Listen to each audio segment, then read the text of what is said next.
غير المغضوب عليهم ولا الضالين.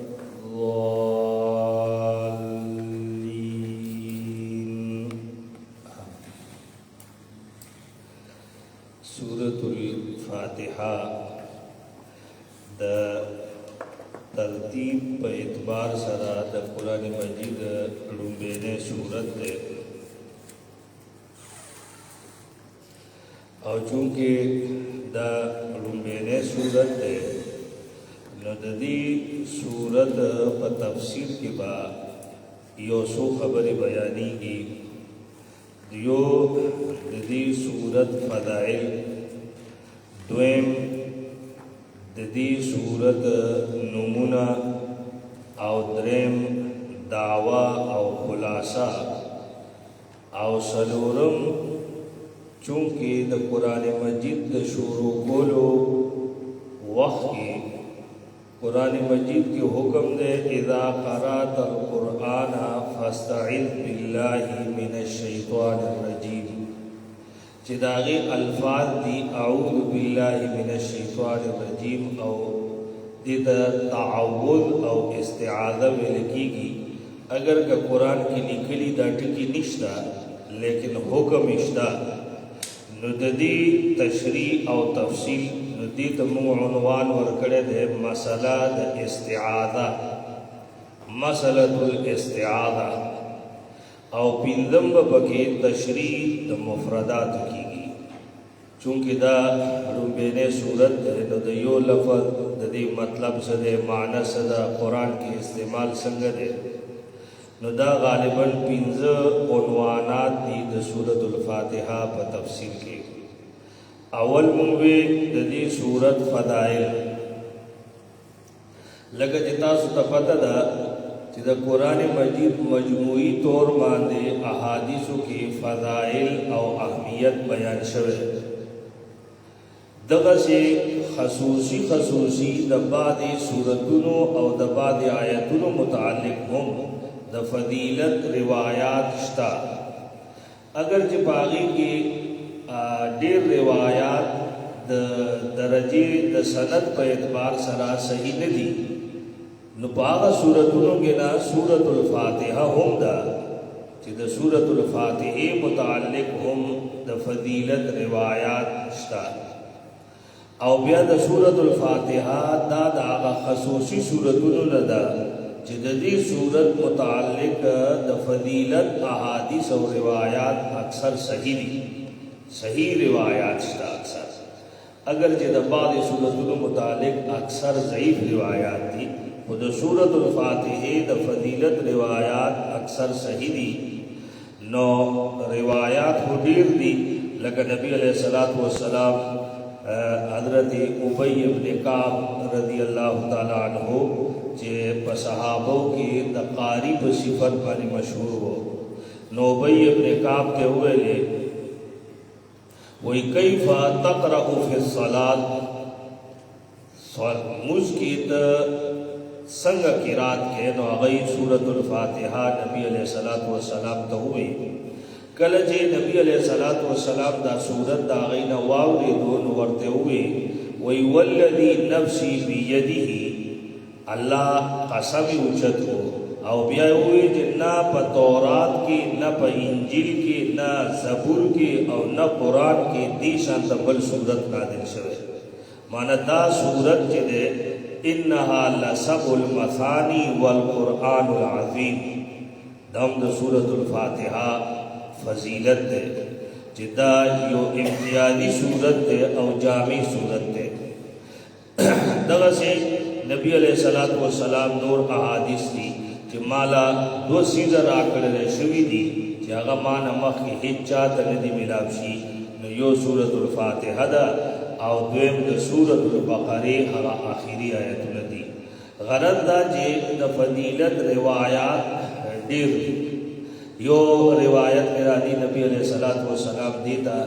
شفاء من کل داء ویلی دی چې بدی کی شفا دا ہر بیماری کی. مطلب دا چې کله انسان سوچ او سمجھ سرا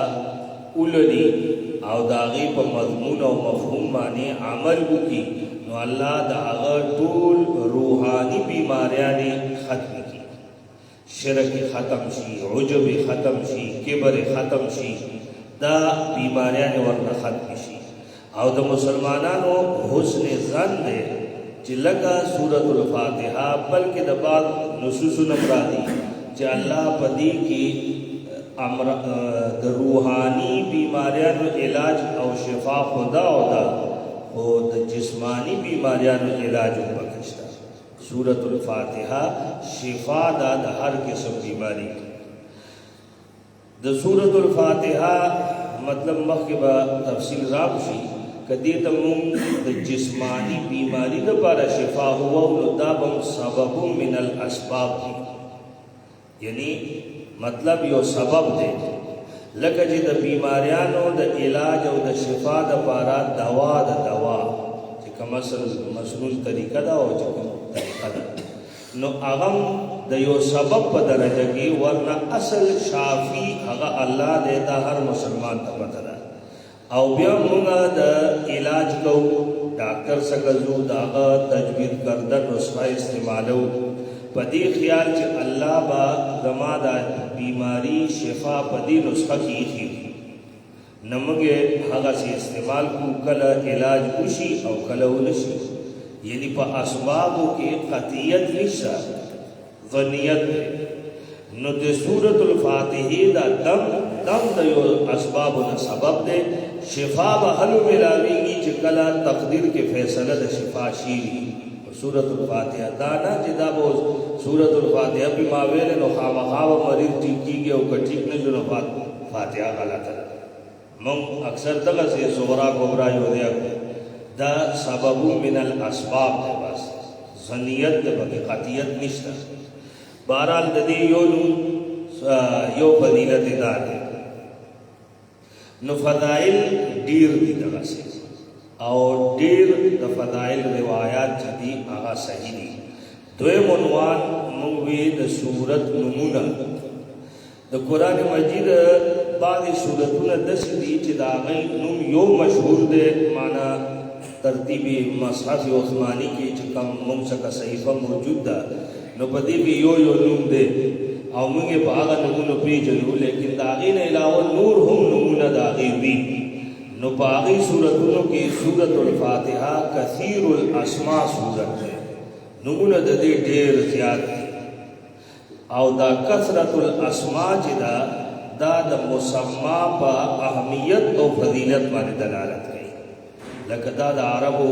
رسم رواج وو چې کوم شی و د هغه په خیال کې ډېر اهم وو، د هغه په جبه کې د هغه نمونه ډېر زیات دي. لکه د هغه جاهلیت تاریخ کې وګورئ د یو شی ډېر نمونه مقرر کړي دي. نو سورۃ الفاتحه کثیر الاسماء سورت ده،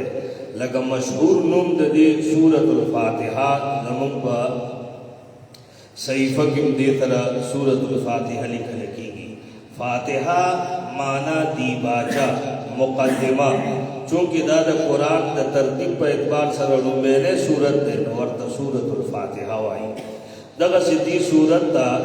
سورۃ الشفاء هم ویل کېږي لکه روایت کې تیر شو. دریم نوم یې سورۃ الصلاۃ ځکه چې موږ کې د دې تلاوت کېږي. سلورم نوم یې سورۃ الحمد ځکه چې دا الحمد نه دا سورت شروع شوه او دا الله حمدونه دي پکې. سورۃ الکنز ورته هم وایي، سورۃ الاساس ورته هم وایي، سورۃ تعلیم المسألہ. تعلیم المسألہ یعنی پدې کې الله خپل بنده ته د سوال کولو طریقه خولې ده چې معنا به څنګه غواړي. نو هغه طریقه دا معلومیږي چې لومبه بندله پکار دي چې د الله صفاتونه ذکر کړي، لکه الحمدللہ رب العالمین الرحمن یا الرحیم یا مالک یوم الدین. او بیا با اللہ تعالی عاجزی پیش کی یا نعبد و ایاک نستعین. اس پدرم نمبر کتنا خپل حاجت وغواړه. عموماً په دې طریقه دعاګانې الله قبلې. نو نو ځکه دې صورت ته تعلیم المسله هم وایي. او یو نوم د مشهور نومونو نه سورۃ ام القرآن ورته وایي. سورۃ ام القرآن دا د دا لفظ چې دی په عربي کې اگر چې یعنی عرف کې د مور په معنی کې مشهور دی چې مور ته ویل کېږي، او په اصل کې دا لفظ چې دی اصل ته ویل کېږي جڑ او بنیاد ته. هم چونکې د اولاد دپاره بنیاد وي نو هغې ته وایي. نو عرف کې مشهور معنی ماده د ماده لیکن اصل کې د دې معنی ده یو شی چې د بل سیز دپاره جامع وي هغې ته وایي. لکه او یو شی چې د بل نه مقدم او زوړ وي لکه القرى مکې ته وایي. لکه ان اول بیت وضع للناس للذي ببکة، نو اول کور دی نو دې ته القرى ویل کېږي. سورۃ الفاتحې ته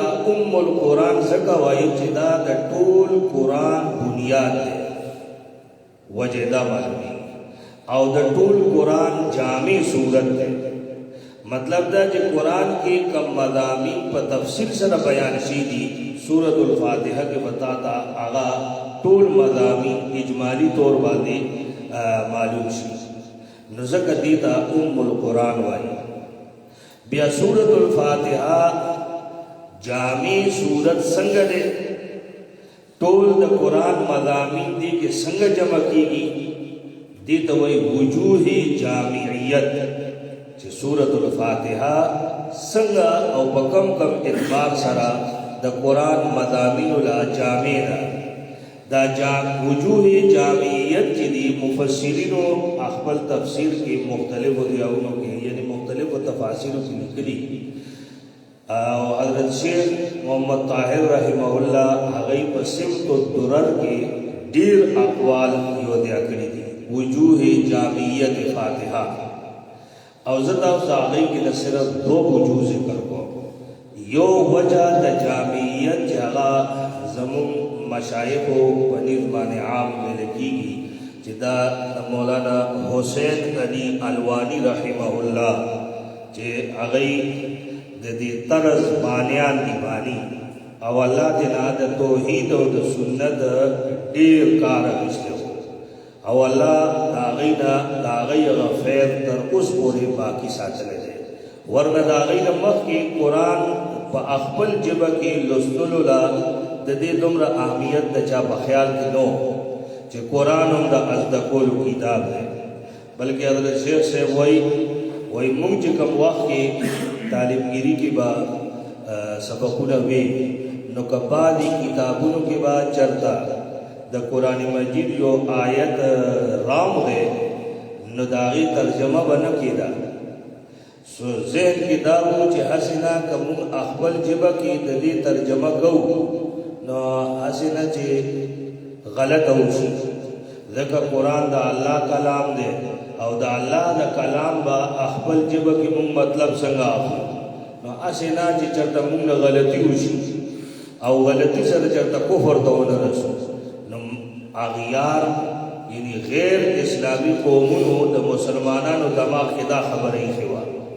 چې بھئی د قرآن ترجمه ممکن نه ده په خپلو ژبو کې. دغه وجه وه چې حضرت شاه ولی الله رحمه الله چې کله ترجمه وکړه فارسي ژبه کې نو په هغې باندې خپلو علماو فتوې لګولې، او د هغې د فتوو په نتیجه کې حضرت شاه صاحب کله جلا وطن کله به په ځنګلونو کې وغورځو، مختلفو طریقو سره هغې له تکلیفونه ورکول. حالانکه دا جرم نو، سورۃ الفاتحه د قرآن مجید ترجمه کړې وه په خپل ژبه کې. نو مطلب دا چې هغه د هغې نه وروستو دا ذهنیت عام چلېدو چې قرآن ترجمه ممکن نه ده. مطلب یې څو چې دا قوم به څو د قرآن نه لرې وي دومره به زموږ محکوم او غلامان وي. بیا الله مولانا حسین علی رحمه الله پیدا کو، د هغې په ذهن کې الله دا خبره واچوله چې زه به قرآن مجید خپل قوم ته د هغې په ژبه کې ښوم. نو الله دینا مجددانه کار د قرآن مجید د خدمت او د توحید و سنت د اشاعت واغشتو هغه د القرآن وجه دا ذکر کوي چې قرآن دا سورۃ الفاتحه د ټول قرآن جامع سورۃ دسه ده چې ټول قرآن په سلورو حصو کې تقسیم ده دا غي خیال مطابق قرآن مجید سلور حصے دي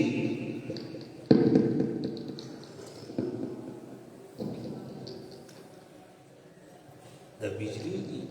بیا لړ راغلی جنریټر ختم دا ورته نه ده کړه ها ذخیره ده مونږ کار پچتی نو هغه وایي چې قرآن مجید په سلورو حصو کې تقسیم ده او هر حصہ هغه الحمد نشورو ده لکه اوله حصہ سورۃ الفاتحه نه انعام پورې ده دویمه د انعام نه ده د بنی اسرائیل الحمدلله پورې کاف پورې دریمه د کاف نه احزاب پورې ده سلورمه د سبا نه تر اخر پورې ده دا سلور حصے دي او دی هر حصہ کې یو بیل بیل مضمون بیان شوی اوله حصہ چې دا پدې کې دا الله خالقیت بیان شوی نور مضامین شتا واغه تبعیدی اکثر او کثرت سره چې کوم مضمون په دغه صورتونو کې ده هغه دا ده چې انا خالق زیما زمکه چا پیدا کړی اسمانونه چا پیدا کړی بار بار د دې مسلې تذکرہ ډیر راځي دویمه حصہ چې دا پاغي کې د الله صفت رحمانیت ډیر بیان شوی د فیدی سيزونه الله پیدا کړی دي نعمتونه الله درکړي دي احسانات هغه کړی دي دنیاوی اخروی دا ټول نو په دې دویمه حصہ کې وایي کثرت سره د دې خبرې ذکر دی او دریمه حصہ کې هغه کې وایي دا بیانېږي چې شفاعت او سفارش دا الله مخ کې دا هغه د اجازه نه بغیر د هیڅ وس نشته چې هغه د چا سفارش وکړي سفارش وکړي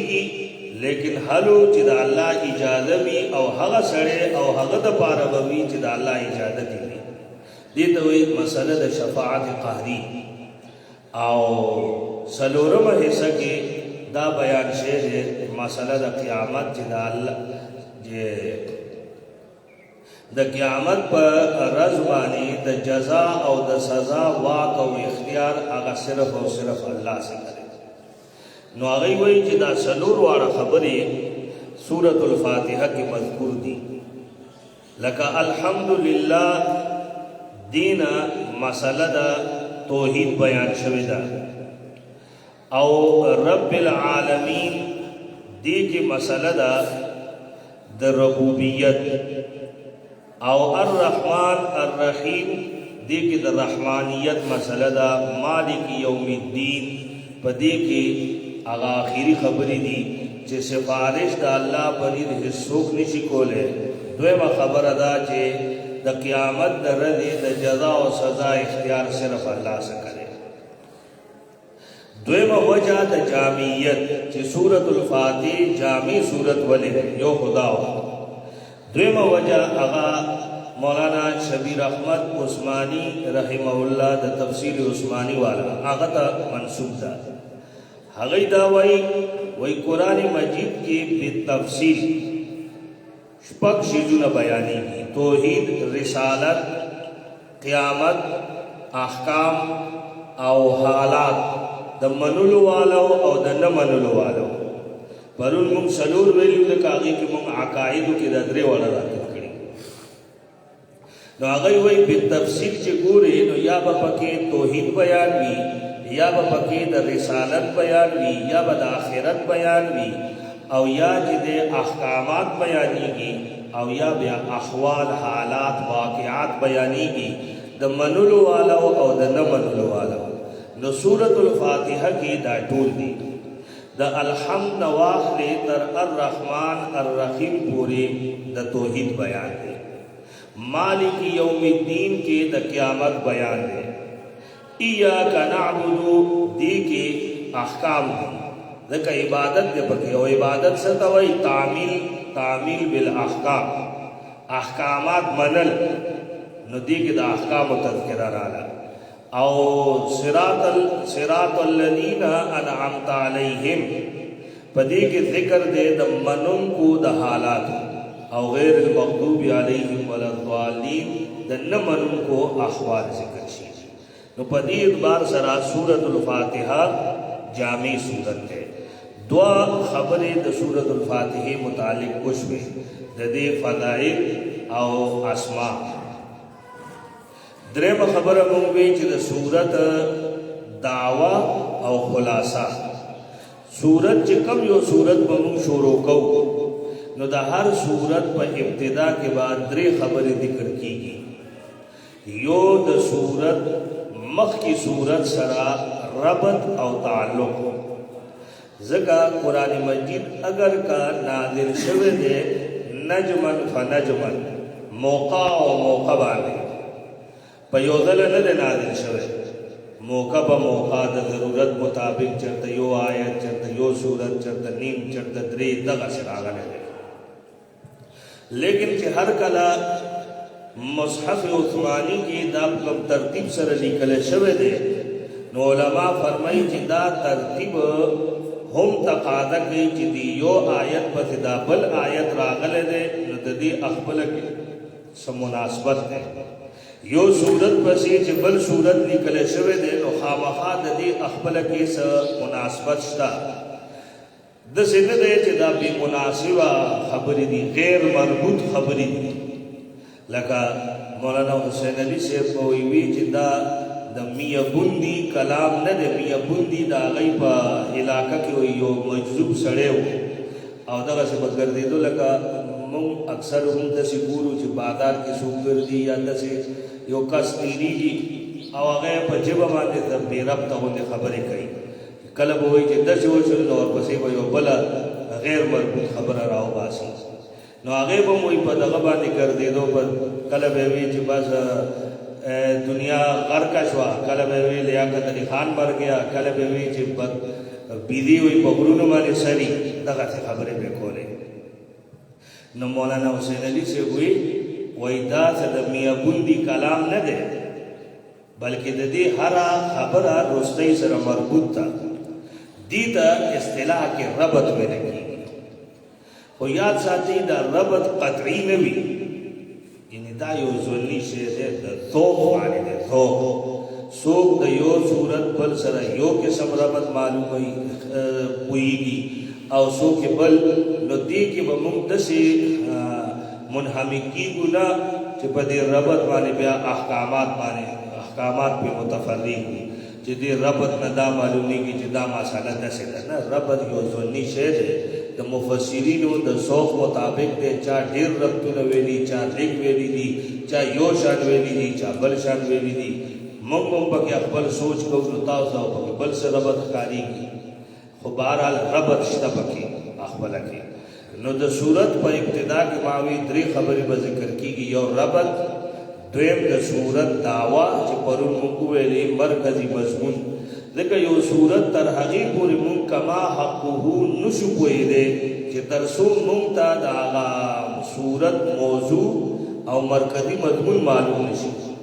داغین رسو و من گورو چی ورد دے آیت داغی دعوی سرست آگا دے آیا دلیل دے والا آیا تخویف دے بشارت دے زجر دے کسری نروبے دویم خبر ببی دا صورت آغا دعوی او دریم خبر دا دا صورت خلاصہ چی خلاصہ مانا حاصل لنگے یوسو خبری تفصیل بے رستو جی نو خلاصم دا صورت پا فهم کی ضروری بھی چی انسان دا حاصل او خلاصہ معلوم بھی او تفصیل بے رستو کی گی نو سورت الفاتحہ چونکہ اولنے صورت دے دین مخ کی صورت نشتا نو لہذا دلتا دا ربط ضرورت نشتا دلتا بصرف دا دو خبری بھی دعوی او دا صورت خلاصہ دعوی دا صورت دا اثبات التوحید او رد الشرک بجمیع اقسامی د شرک ټول اقسام رد کړي او توحید ثابت کړي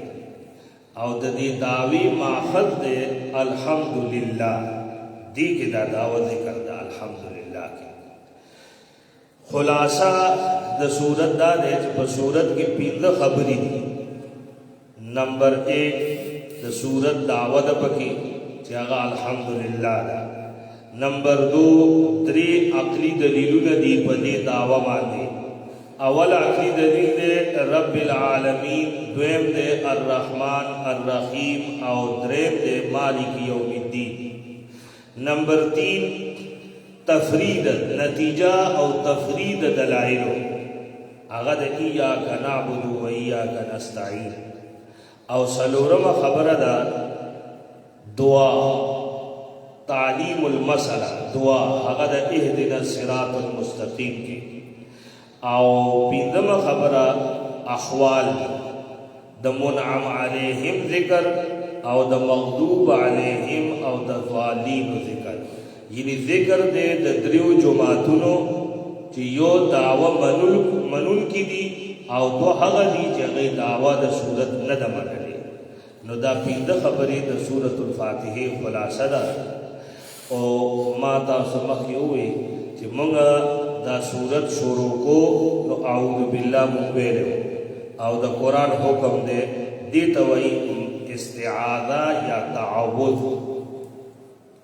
او چونکې دا وړم به دې د مخه تراغه نو موږ د دې وضاحت ضروری محسوس کوو چې مسئله استعاذہ بیان شي چې په دې کې موږ ویل سوال لکه پرون ما درته وایي چې موږ عجم او په عجمو کې بیا عجم یعنی ډیر لري نمم ډیر محتاج اصل مطلب معلومولو ته د ډیرو سيزونو محتاج نو په دې به موږ اعوذ بالله من الشیطان الرجیم یا دا یو څوټ کې د موږ په جبه باندې مشهوري د چا چې لکړه کمزوري نو دا هغه آیت الکرسی یادې سو چې صدقم خبر واوري قالوا انا لله قالو هم ورسره وایي حالانکه قالو په پکې او په جبه دا مطلب باندې وي موږ نه پوي نو دا صرف د مړي आवाज وخت موږ نه خلې نه ودی چې قالو انا لله و انا دغه وجه ده چې موږ په مطالب او په حقایق نه پوي بس د دام د الله شکر دې چې دا نقل موږ نقل مې ډېره خبره ده وہی تیرے نبی کی یا رب تیرے نبی کی شبیہ تشبیہ لے کے آیا ہوں حقیقت اس کو تو کر دے میں صورت لے کے آیا ہوں تیرے نبی کی یا رب شباہت لے کے آیا ہوں حقیقت اس کو تو کر دے میں صورت لے کے آیا ہوں مطلب دا جی یا شباہت نام دا اللہ یو دیر نعمت خو اکتفا خو پہ نہ دا پکار مطلب شباہت حقیقت تا ہم بدلی کی تا کسبی سیزون دی دنیا کی مم محنتو نہ کو جو غرد بل غر سر یو دیا کو غرد لاندن بالکل ختم کو محنتو نہ کو نو دلتم محنت پکار دے ایمان او ایمانیات و ازدکول لم محنت پکار دے ضرورو کی دا اللہ و دا رسول مینا پیدا کولو لم مغلا دا محنت ضرورت ہے نو ماوی چې په جبه خو موږ وو اعوذ بالله من الشیطان الرجیم چې د دې مطلب څه مقصد څه دی دې ته وایي استعاذہ یاد ساتي استعاذہ لکه چې ما وی د قران د قرات په وخت کې حکم د الله دې فاستعذ بالله من الشیطان الرجیم ځکه قران غټه خزانه ده دیله وخت ورکول دیتا د دې تلاوت دا او بیا د دې په مطلب باندې ځان پویول دا خدای الله یو ډیر غټ نعمت ده نو کو شیطان هجری نه پریدي چې موږ دې کار دا وخو واسو نو ځکه حکم دا د فاستعذ بالله من الشیطان الرجیم اوس حکم د استعاذې دا د چې جمهور په دې باندې دا استعاذہ یعنی اعوذ بالله دا الفاظ ویل د تلاوت په وخت کې یاد ساتي مستحب دي د جمهور علماء قول دا دي چې دا مستحب دي لہذا ویل خدي لیکن کچاونوی نسو گناہگار نہ دے استحبابی حکم دے او سو کوئی چی دا واجب دی لیکن آگا دا بعد حکم دے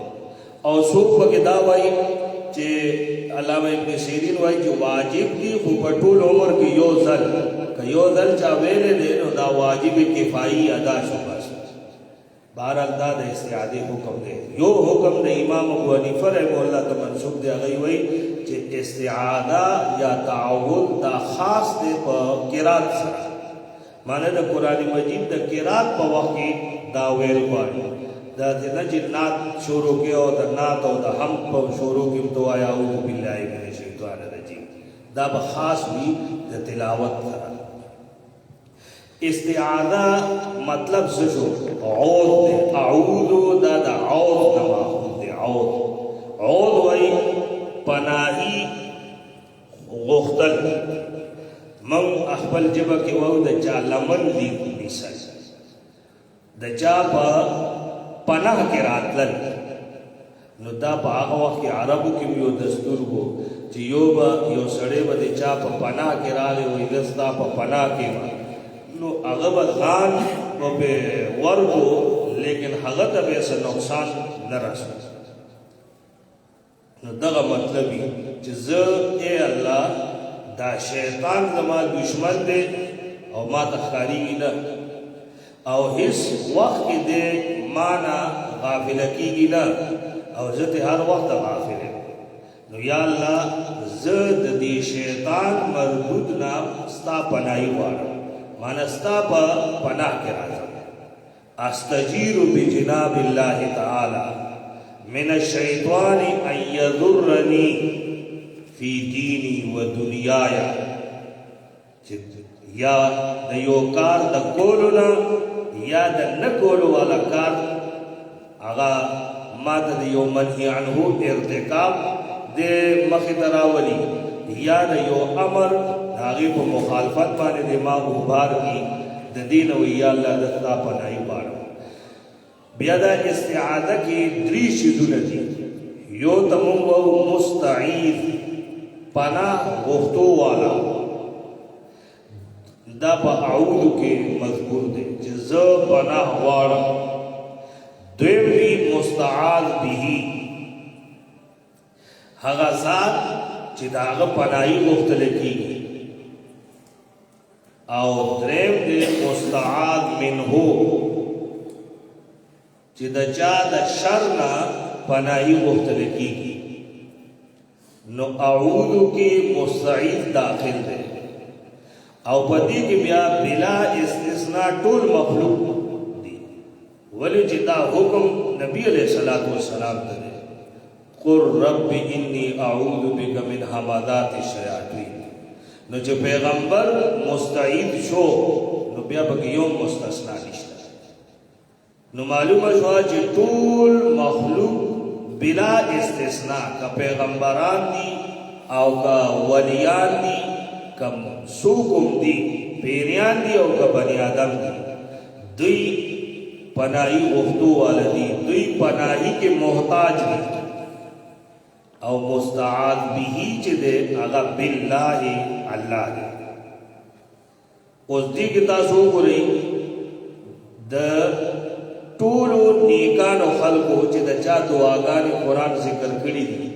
نو آگئی دا اللہ پنائی وقت دا حضرت موسیٰ علیہ السلام گرئی معاذ اللہ انہو احسن مثوائے حضرت یوسف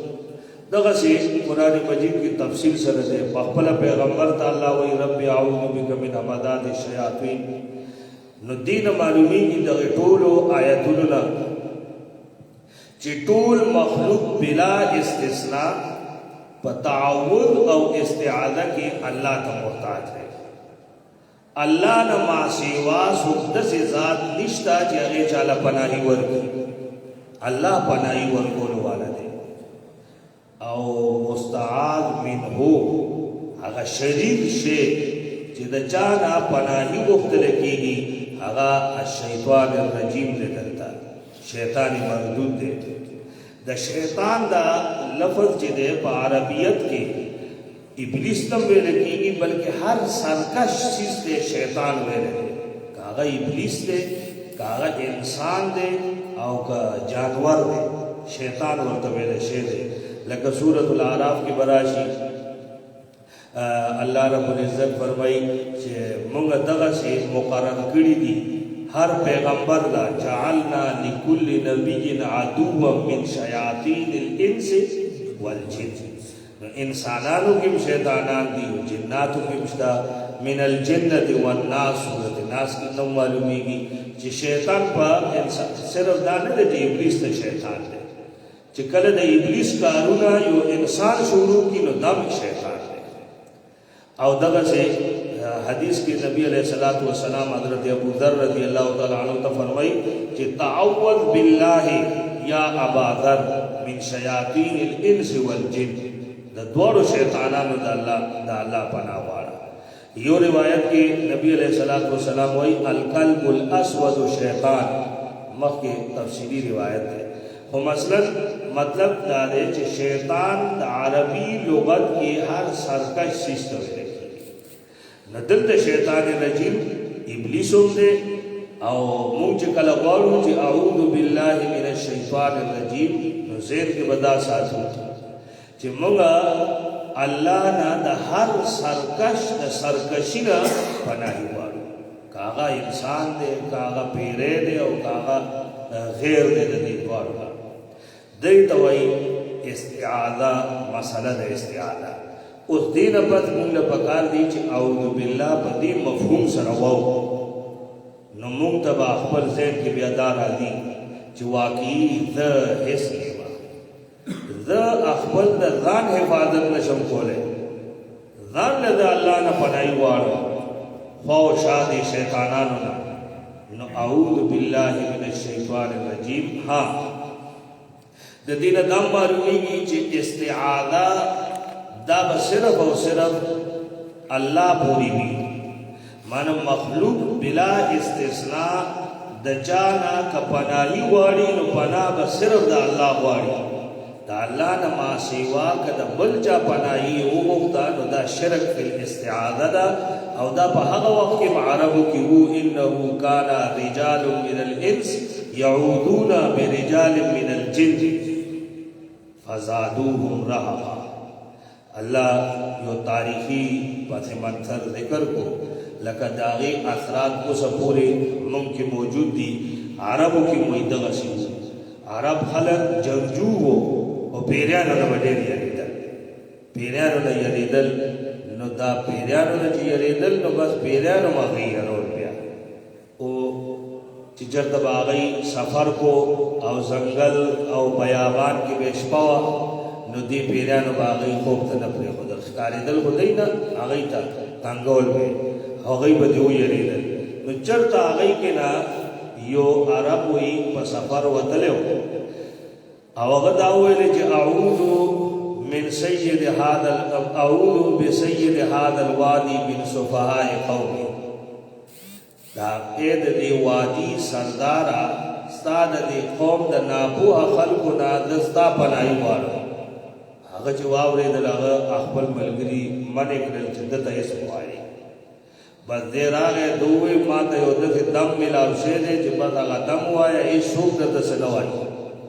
هېڅ څوک تا ته څه نشي ویلی هغه دم په دې عربو کې مشهور شو نو ځکه الله وایي انه کان رجال من الانس یعودون برجال من الجن بجای د دې نه چې دوی د الله پناهي غوښتې وه دی د شیطانانو پناهي شروع کړه او دی کې دغه شرک فی الاستعاذہ دل نشو نو الله وایي چې چون دی به ترې یریدل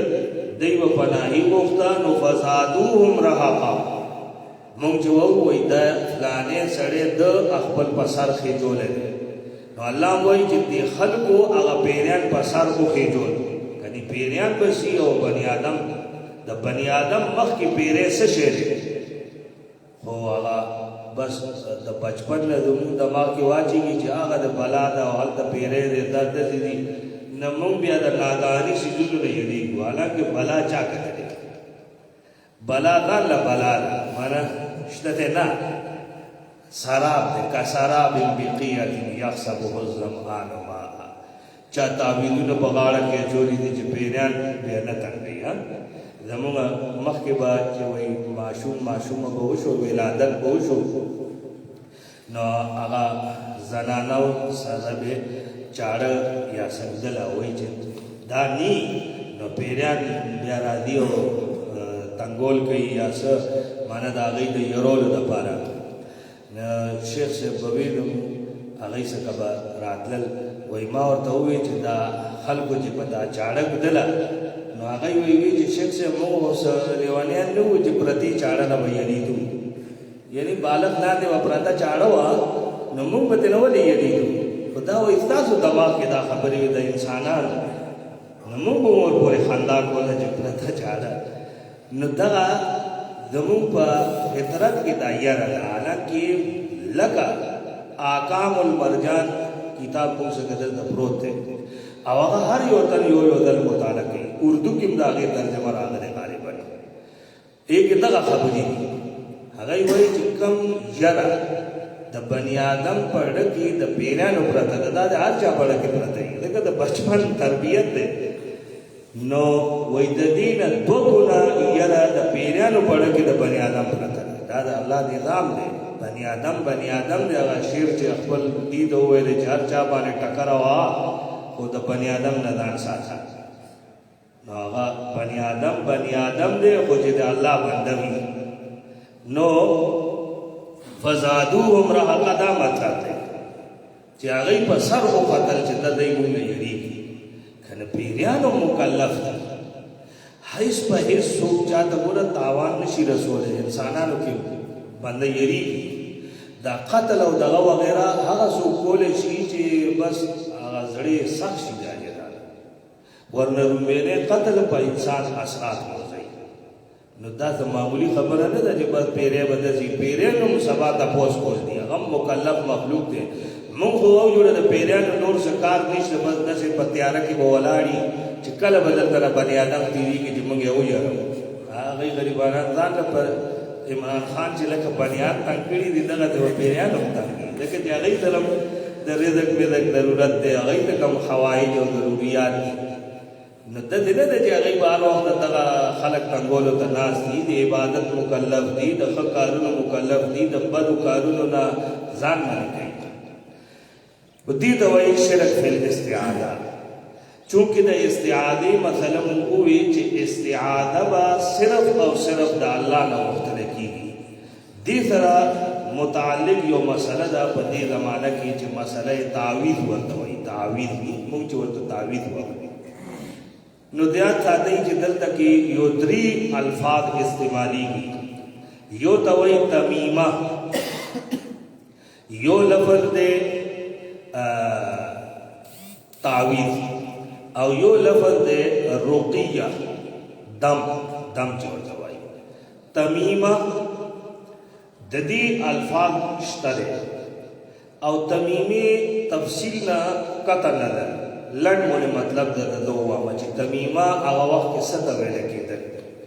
او د هغې ډېر صورتونه دي المفصل فی تاریخ العرب وغیره د تاریخ عربو چې کوم تاریخونو کتابونه دي هغې تاسو وګورئ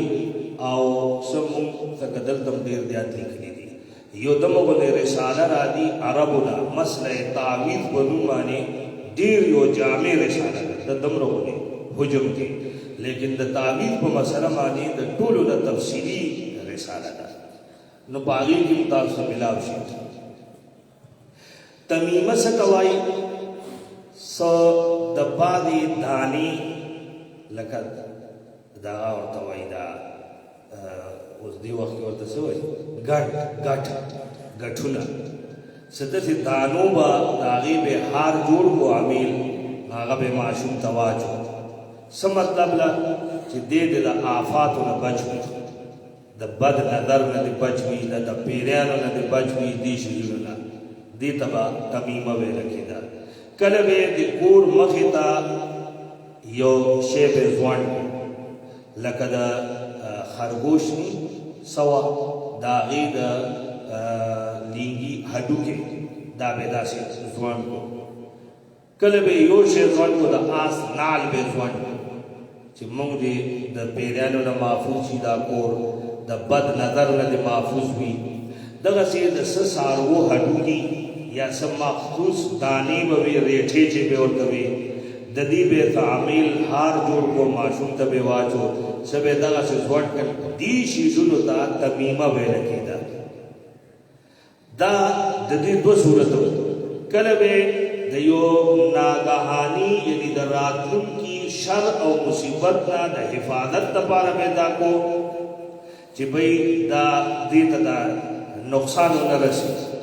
نظر به ونه لګي یا به ورته پیریان څه تکلیف ورنکي یا ورته څه بل څه اثر را نشي او کله به یو مصیبت چې راغلی و یو بیماری به پې لګېدلې وه نو هغې دپاره به دغسې استعمال کړو دې ته تمیمه وایي او چونکې په تمیمه کې د عربو اعتقاد او یقین دا و چې دغه کار چې دی دا مؤثر دی دغه شی موږ د دې شر نه بچ کوي نو ځکه نبي علیه الصلاة وسلام دې ته شرک ان الرقا والتمائم دا شرک من علق تمیمة فلا اتم الله له چا چې په دا تمیمه په غاړه کې ځونډ کړه الله دې ولا ضرورت نه پوره کوي فلا ودیعة له الله دې کار نه کوي تمیمه دې ته ویل کېده لکه هغه شاعر وایي اذا المنیة انشبت اظفارها الفیت کل تمیمة لا تنفع کله چې وایي مرګ خپل پنجې خښې کی یعنی مرګ راشي نو بیا ما کتلی چې هیڅ یو تمیمه فایده نه ورکوي دې ته تمیمه ویل کېږي دا په هغه وخت کې داسې کېده اوس که یو سړی لکه موجوده زموږ دور کې د تمایمو صورتونه درته ووایم اوس ګوره بعضې دې زمانې نه لغونې وخت کې دا شی زموږ په کورونو کې موږ سره به وو دا د آس په نال به ورته ځوړ کړو یا به د ګاډي یو حصې باندې مخکې یا روزو توره کپړه اوس هم خلک ولګوي توره کپړه او یا به په تورې کپړې سره نوي کور باندې ماشاءالله ولیکي او یا به په توره کټوۍ کېږي داسې ماته یو خانه به ماته یې د خټې کټوۍ به پې کېږي که دغې شیزونو په باره کې دا سوچ وي لکه عموما ګوره سوچ دغه یې لکه زه د یو سړي نوم نه اخلم یو ډېر مذهبي جماعت سره هغه سړی اوس هم ژوندی دی او متحرک دغه دی نو هغه کور جوړ نو وایي ما وایي دا ماشاءالله مې پې نو لیکلي نو یو ځل زما زوی پکې خوږ شو بیا وایي زه لړم نو چا راته ووایي نو ما وایي ویل چې تورې کپړه باندې به سپین لیکایي وي نو هلو به دا د نظر نه بچ کېږي نو ما یې وګوره واقعي د اعتقاد د خلکو ډریورانو دا رستو چې کوم شیشې وي نه رستو نظر چې ورته راځي دې سره یو هار غوندې ځوړ کړی وي د هغې کې د ریټې دانې وي هغه هم دې دپاره چې حادثاتو نه دې مونږ بچ نو که دا اعتقاد وي ورسره دا ټولې تمیمي دي که د کټوۍ په دې نیت کې دي چې دا زړه کټوۍ دا به د نظر نه بچ کوي نو دا بیا تمیمه ده شرک که ماشاءالله په دې نیت لیکي ها یو تن دی چې هغه ته اډو پته یې نشته بعضې خلکو دې کتلي دي او بې نیته یې دغسې ژوند کړی دی نو بیا ښه شی دی خو بیا ورته مونږ داسې نه وایو چې شرک ځکه چې د شرک تعلق د نیت او اعتقاد سره دی نو دا د تمایمو صورتونه دي اوس دویم شی ما درته وي هغه تعویض دی تعویض په عرف کې زمونږ په عرف کې تعویض څه ته وایي او حقیقت د تعویض څه دی حقیقت د تعویض څه دی چې الله نه پناهي غوښتل او دغسې ټکي ویل په خوله باندې چې هغې کې د الله د پناهي ذکر وي لکه شریعت مونږ ته دا حکم دی هر مسلمان ته په کومه درجه کې چې دی یو مسلمان بعض اوقات مونږ د الله د رحمانیت نه مایوس شو چې که چاته ووایي چې دا شی ته ځان سره وایه وایي زما ویل او ستا ویلو کې فرق دی که نه نه دی الله ته دې ټولو ویل دغه دی او چې کوم د الله نه لوګونه لري دا هغه وینا خو الله د نور خوا وغاله نو دا هسې یو د شیطان مغالطه ده چې زما وینا او ستا وینا کې فرق دی نه وینا خو پکار ده موږ به د وینا مکلف نو هغه څه دی نبي علیه السلام چې کوم اعمال وو د هغې نه مونږ ته چې کوم د تعویض اصل حقیقت معلومیږي هغه څه دی اعوذ برب دا درې سورتونه دي آخري نبی علیہ السلام په تر هغې پورې نو د کېدو چې تر څو به دا نو ویلي او په ځان به بیا پوکلي دي درې ځله به یو ځل به ووي بیا به په لاسو وپوکل چې لږې لږې لاړې به د لاسو نه رالې بیا د بدن په کم ضیا پورې لاس رسېدو نه وبې او درې ځله به دا عمل کو بیا نبی علیہ السلام آیت الکرسی لوستل ویلي دي د شیطان نه د شیطانی اثراتو نه د بچ کېدو دپاره سورت آیت الکرسی دا خو وایي هغه وایي که نه فلاں کی کہانی اس کی زبانی نو دا خو د شیطان کہانی ده د هغه زبانی حضرت ابو هریره رضی الله تعالی عنہ هغه مشهوره کیسه ده چې هغه نبی علیہ الصلوۃ والسلام د غنیمت د مال سوکۍ دپاره مقرر کو چې ته به د شپې سوکۍ کې یو سړی راغی سیدنا اړخ ته کړل د راونیو نو د دې زبانی باندې عذر وکړو چې مال ضرورت دی او د مجبورې باندې پرېښودو بله شپه بیا راغی بیا یې حضرت ابو هریره ونیو او بیا یې ورته آوازاري وکړه بیا یې پرېښودو په نبي علیه السلام ورته ووایي چې هغه د شپې والا د ملګري دې څه وشول نو وایي یا رسول الله او داسې راغی نبي علیه السلام ته به الله د وحي په ذریعه ویلي وی راغی او بانې وکړه وایي دی به نن بیا راځي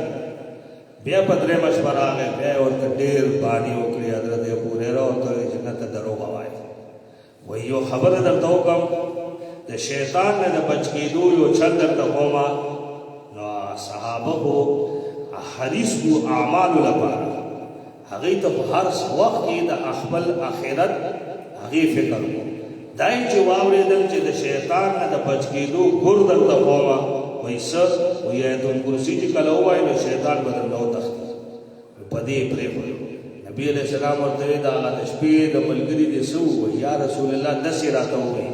نبي علیه السلام ورته وایي چې د دروغجن خو دا خبره بلکل رښتیا کړې ده او هغې ابلیس دا درې شپې تاسې ته راته نو ګوره آیت الکرسي تعویض دی خو تعویض څه معنا چې په ژبه ووایه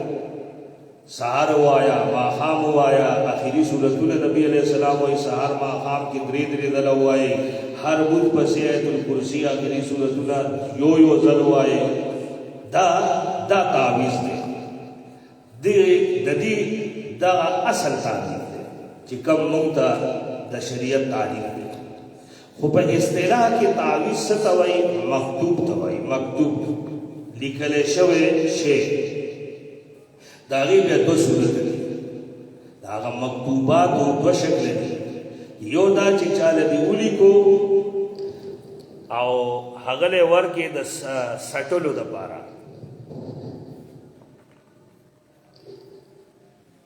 دې ته زما په خیال عام طور باندې مونږ خلک ساخت او ساخت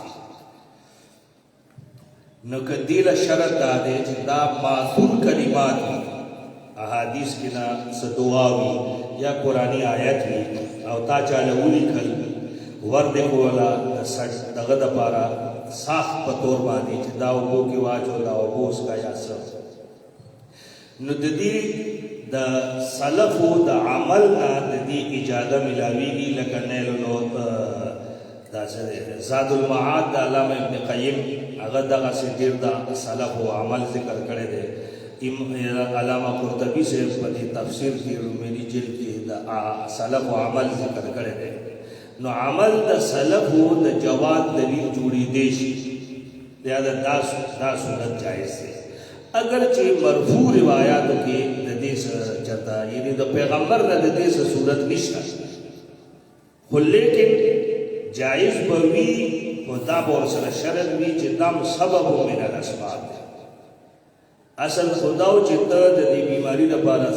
دوا دغه وکړه خو که کله الله په دوایي باندې یو شی له شفا ورکي او کله ورله په ساختو باندې شفا ورکي شفا خو په دواړو صورتونو کې الله ورکوي چاله په دغه سره لیکلي دوايي سره او د چا په تقدیر کې په ساخ سره لیکلي وي خدا به قطعي نه ګڼي ځونی به ګڼي سبب به ګڼي د اسبابونه نو ساخ استعمال جائز دی دی باندې د سلف او عمل شته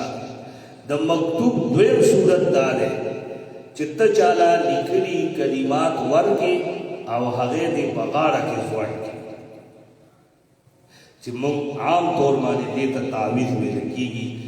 نو یاد وساتئ دلته بعض خلک چې هغه علی الاطلاق تعویذ ته شرک وایي علی الاطلاق مطلقاً وایي تعویذ شرک نو هغه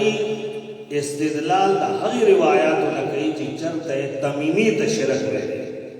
او د تمیمي ځان له مفهوم و چې ما لومبې دغه دې لپاره د تمیمي هغه مفهوم تاسو ته بیان کړو چې هغه یو ځان له شی هغه یو بیل شی او دا یو بیل شی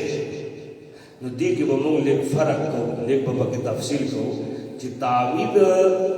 غاړه کې ځونډولو دپاره یا مټې سره د تړلو دپاره د دې به دوه صورته وي که دې کې د غیر الله پناهي وه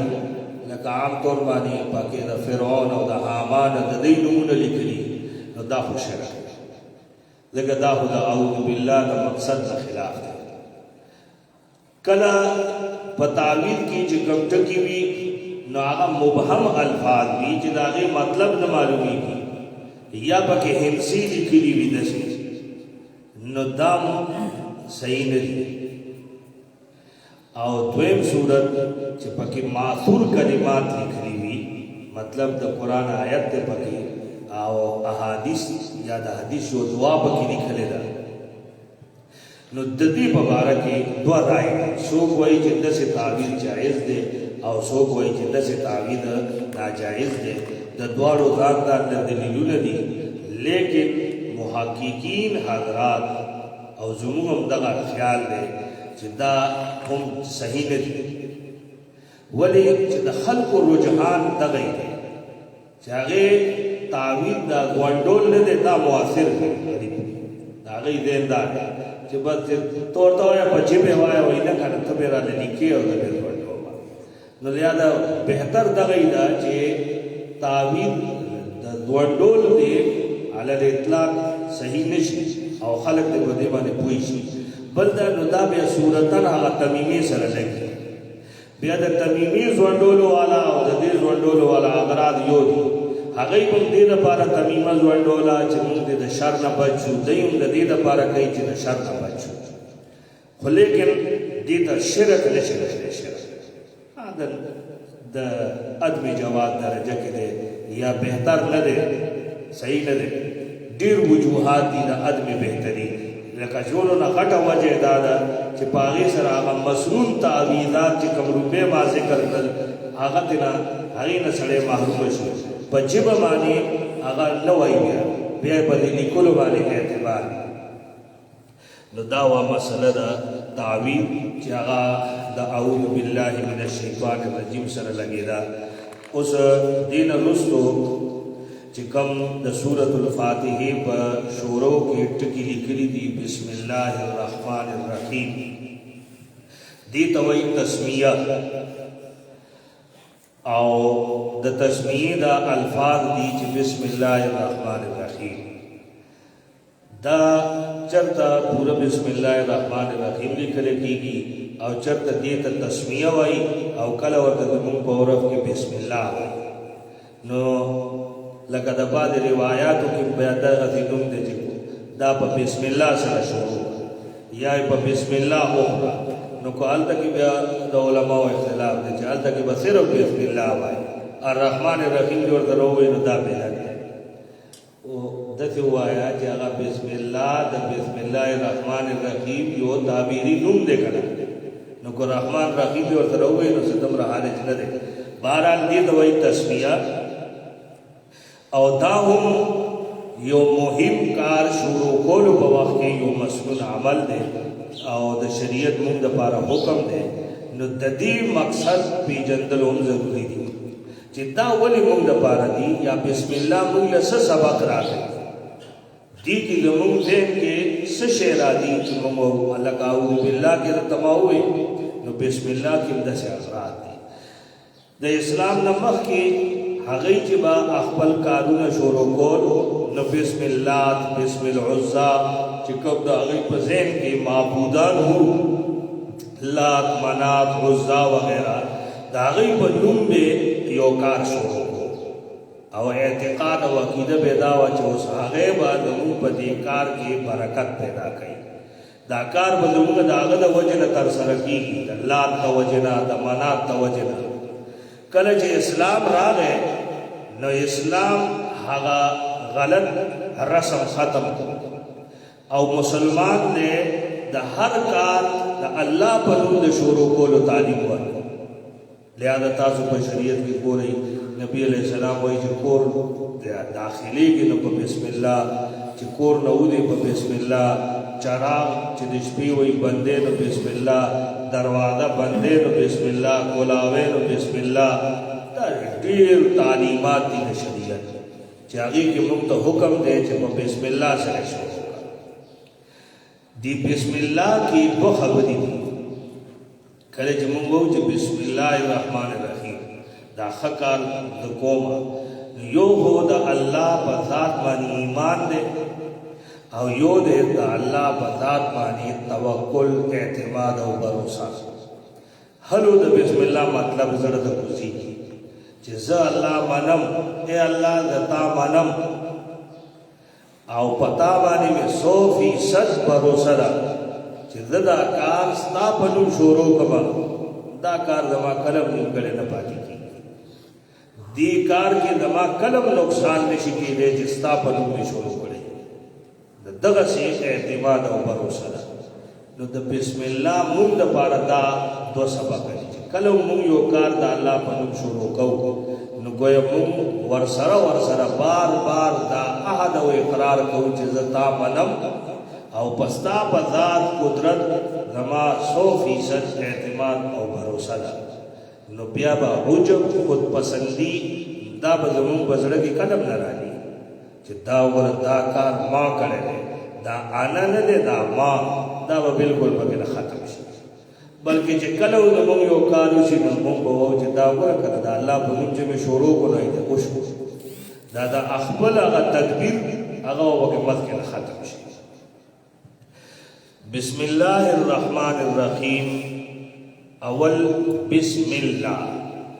دی کی تاسو گری 3 ٹکی دی یو دے با او بل دے لفظ اسم دے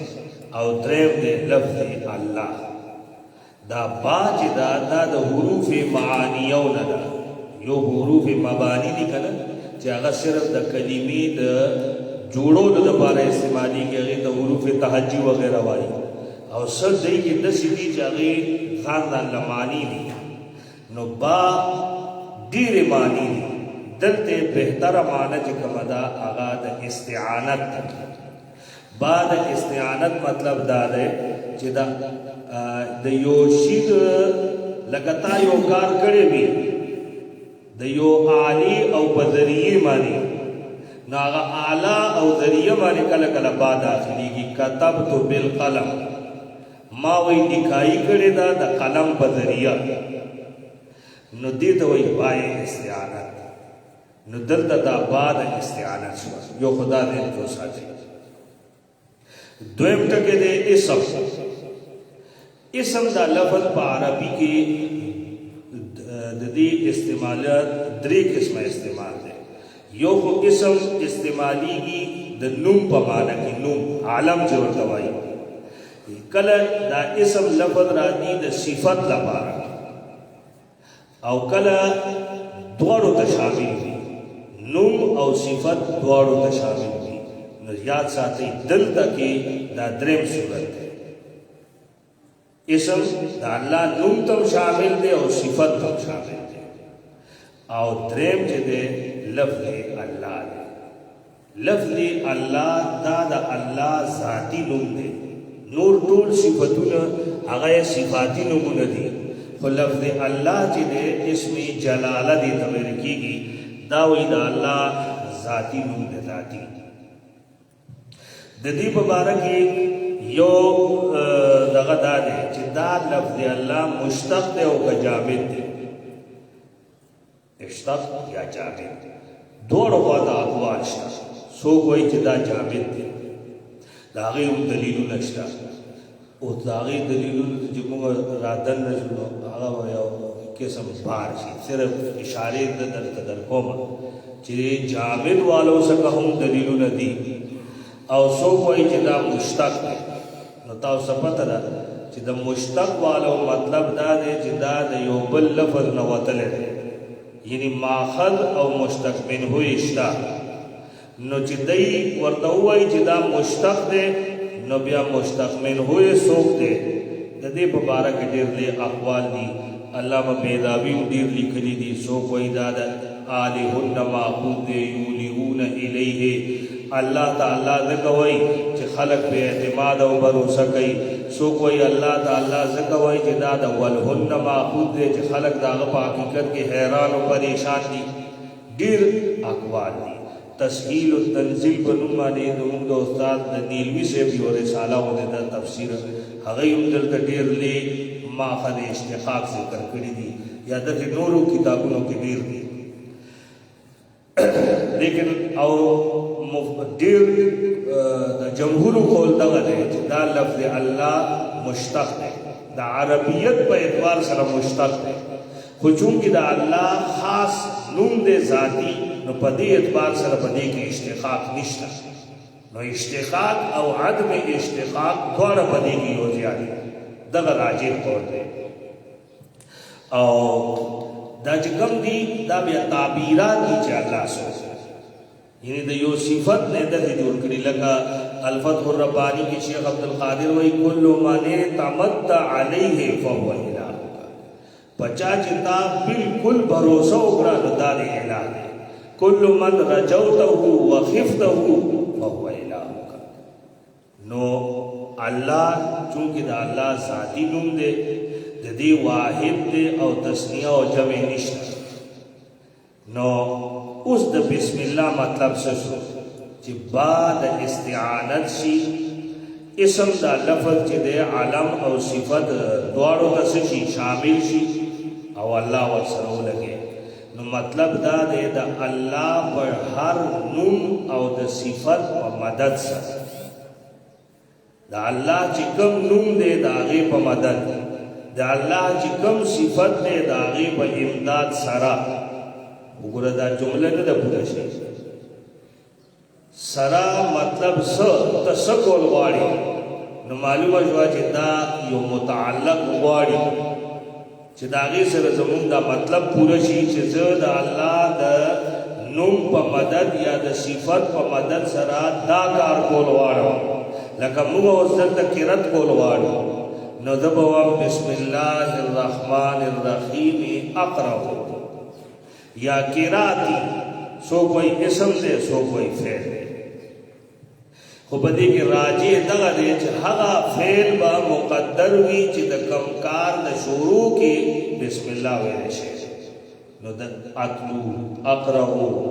اکتبو آکلو اشربو چې کوم کار نه مخکې بسم الله وایي نو د دې متعلق به هلته هغه پټ وي او دغه عین توحید دی او دغه سبق دی د بسم الله مسلمان لا چې تبا دا هر کار ابتدا د الله د نوم یا د صفت په مدد سره کې ولله الاسماء الحسنى فادعوه بها قرآن مجید کې دي دا الله وی ډېر خسته خسته نومونه دي چې کله ته یو کار کې نو دا الله د نوم په ذریعہ او د نوم په مدد سره هغه کار شروع کله چې الله نه دعا غواړي نو باغی کې به د الله نوم او صفت هغه به الله ته وسیله کړي ذریعہ به جوړه کړي بسم الله د بسم الله لا معنی شو دغه موږ چې بعد استعانت دا اسم دواړو ته شامل دی لفظ الله دا ذاتی نوم شو نو مطلب دا چې هر کار د شروع کولو وخت کې هغې کې به موږ الله سره دا اقرار کوو او دم یو عاجزي به پیدا کړي دماغ نه به هغه انانیت وباسو چې چې ځان لا هیڅ کار نشم کولی چې ترسو ما سره د الله تعاون او استعانت حاصل نشي. الرحمن الرحیم دا دواړه د الله صفتی نومونه دي. الرحمن الرحیم، الرحمن او الرحیم دیږي. الرحمن چې دی د دې په باره کې، رحیم بل اتفاق مشتق دی د رحم نه، رحمت نه مشتق دی، لہذا د هغې په مفهوم کې رحمت موجود دی. رحیم بعباده، الله مهربان دی، رحم کولو والا دی، نو د هغې په مفهوم کې هغه مرحوم داخل دی چې په چا رحم کوي، خپلو بندیانو باندې رحم کوي. لیکن د رحمان متعلق اختلاف دی چې دا مشتق دی او که غیر مشتق دی. سو علماء دي هغه وایي چې رحمان مشتق نه دی، جامد دی.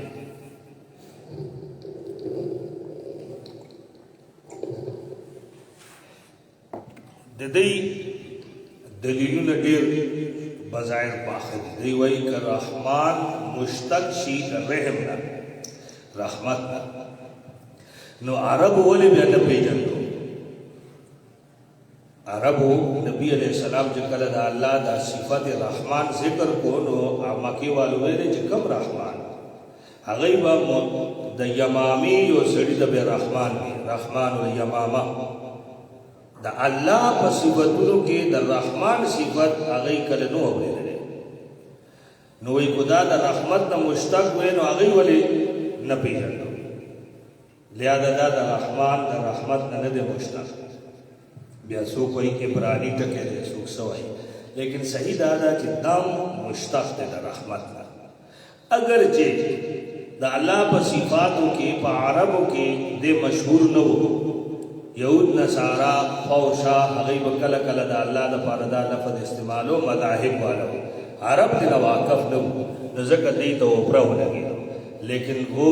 دا مشتق دی او دا د رحمت نه مشتق دی او د فعلان په وزن دی او د مبالغې باندې دلالت کوي. ملعان یا شبعان دغسې نور ټکي دي چې د فعلان وزن د مبالغې دپاره راځي. نو رحمان دا د رحمت نه مشتق دی. بیا کله چې دا دواړه مشتق شول، د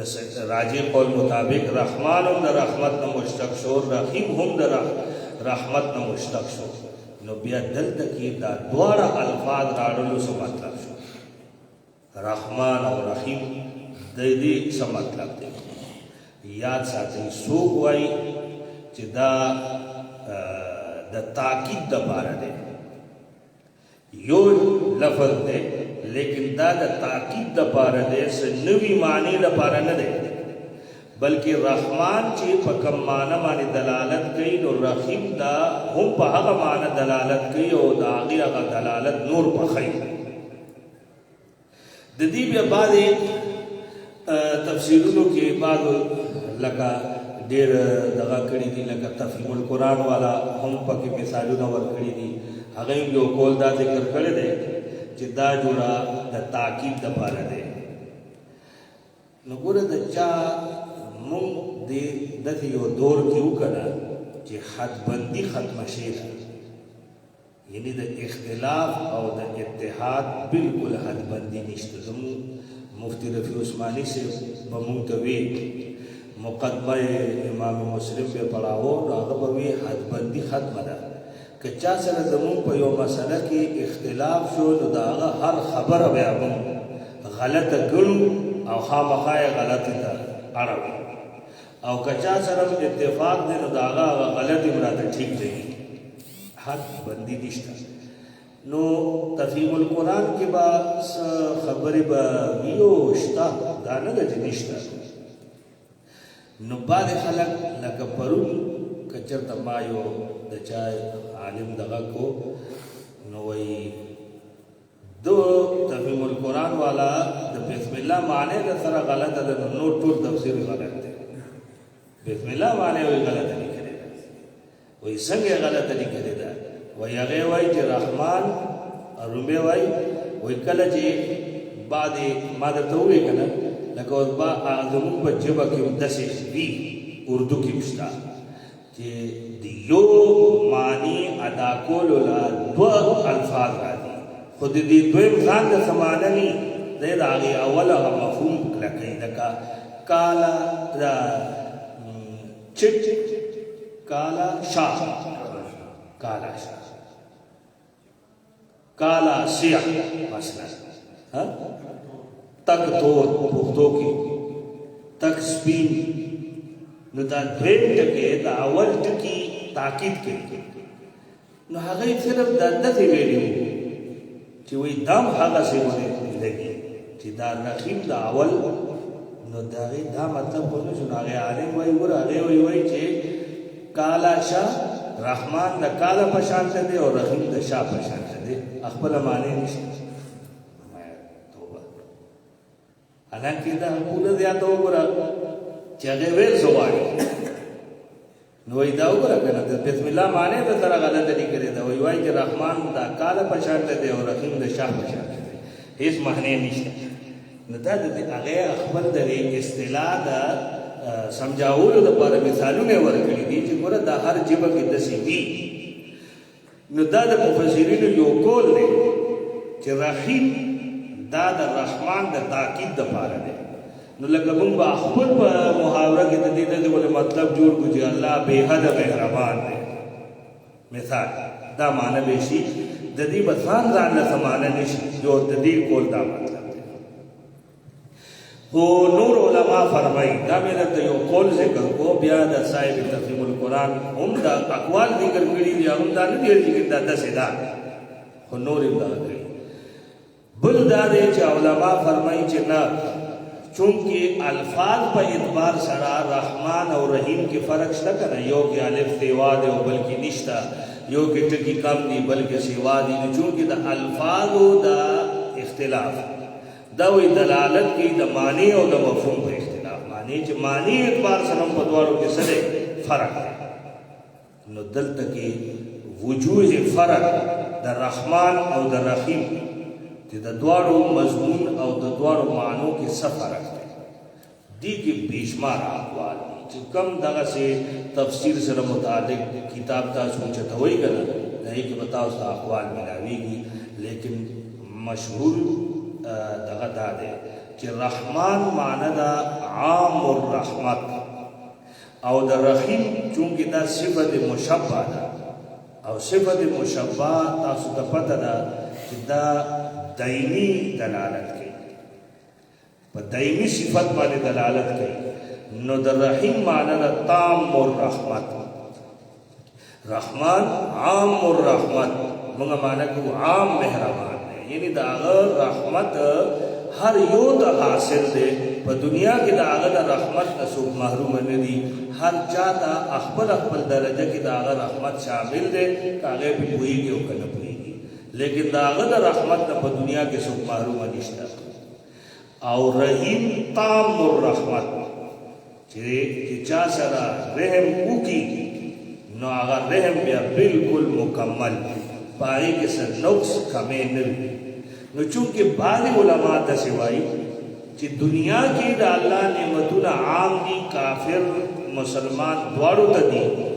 نو هغه او الله په آخرت کې دا رحمت بس صرف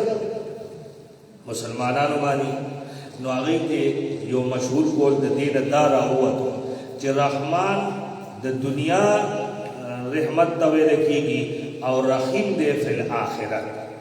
لیکن دا څنګه دغه نه دا د هغه مفهوم نتیجه ده د ما خیال لہذا موږ دا یو قول ذکر کوو چې تاسو هم دماغ کې کینی اقوال پکې ډیر دي سو